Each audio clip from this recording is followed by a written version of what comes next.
17वें अध्याय में 3 प्रकार की श्रद्धा का वर्णन। मूढ़ग्राहेण आत्मनो यत् पीड़या क्रियते तपः परस्योद साधनार्थम वा तत्तामस मुदागतम्। भगवान कहते हैं कि जो मूर्ख व्यक्ति हठ द्वारा व्रत करके स्वयं को कष्ट देता है और अनेक प्रकार के रोगों को अपने अंदर समाहित कर लेता है, वह तमोगुणी श्रद्धा कहलाती है। 3 प्रकार की श्रद्धा है 17वें अध्याय में। हमारे यहाँ जो व्रत और उपवास है, उस व्रत और उपवास का अपना एक महत्व होता है। उप और वास। उप और वास का मतलब उप माने जिसकी तुम्हें आराधना करना है, उसके वास, उसके पास में निवास करना, ये उपवास कहलाता है। फिर हमारे आयुर्वेद ने, हमारे ऋषियों ने सोचा कि जो व्यक्ति अनेक प्रकार के भोजन करता है, जो भोजन ठीक से पच नहीं पाता, सुबह का नाश्ता नहीं पचा, दोपहर का खा लिया, दोपहर का खाना नहीं पचा और रात का खाना खा लिया, तो इसलिए एक उपाय बताया कि आप सप्ताह में 1 दिन का ऐसा कोई व्रत करो, उस दिन की हमारी जठराग्नि को शांति मिले। तो इसलिए सप्ताह में 1 दिन का ऐसा व्रत और उपवास जिसमें हम तरल पदार्थ, फलों के रस, फल, साग, सब्जी, ये थोड़ा बहुत लेकर के थोड़ा सा जठराग्नि को काम करने की थोड़ी सी उनको आराम दे, इसलिए व्रत किया जाता है। परंतु कई व्यक्तियों को ऐसा लगता है व्रत के माध्यम से वो सबको बताते रहते हैं कि पता है 9 दिन में एक लौंग लेकर के व्रत करता, फिर बाद में 10वें दिन जाकर अस्पताल में भर्ती। तो इस प्रकार से भगवान ने कहा ये मूर्ख व्यक्ति करते हैं ऐसा। जितनी शरीर की सामर्थ्य है उसके अनुसार, हाँ अगर तुम्हें तप करना है, भगवान ने उपाय बताया, तप करो।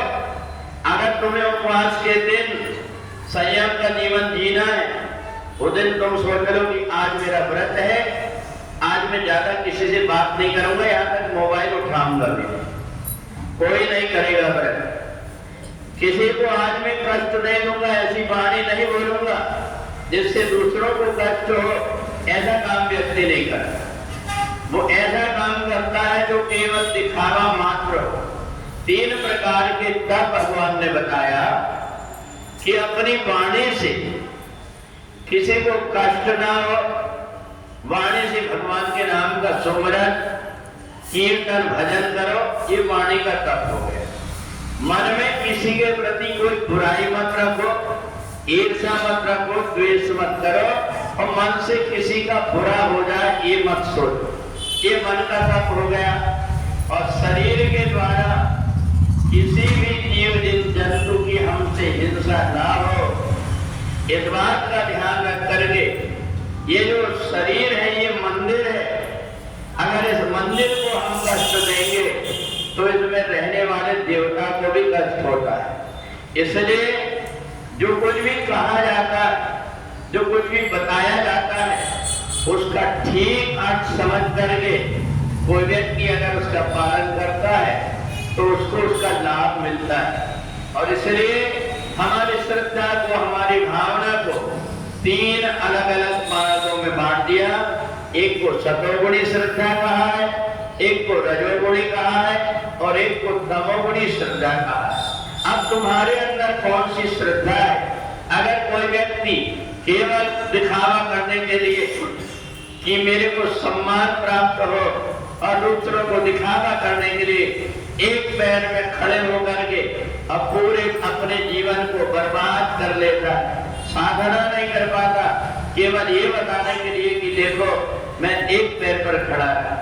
तो इसलिए जब कुछ भी हम करें तो बुद्धि से विचार करके अगर करते हैं तो ही उसका लाभ प्राप्त होता है। तो इसलिए अलग अलग प्रकार की 3 श्रद्धा जो 17वां अध्याय में बताई गई है, वो भगवान ने अपने शरीर की सामर्थ्य को देख करके बताया।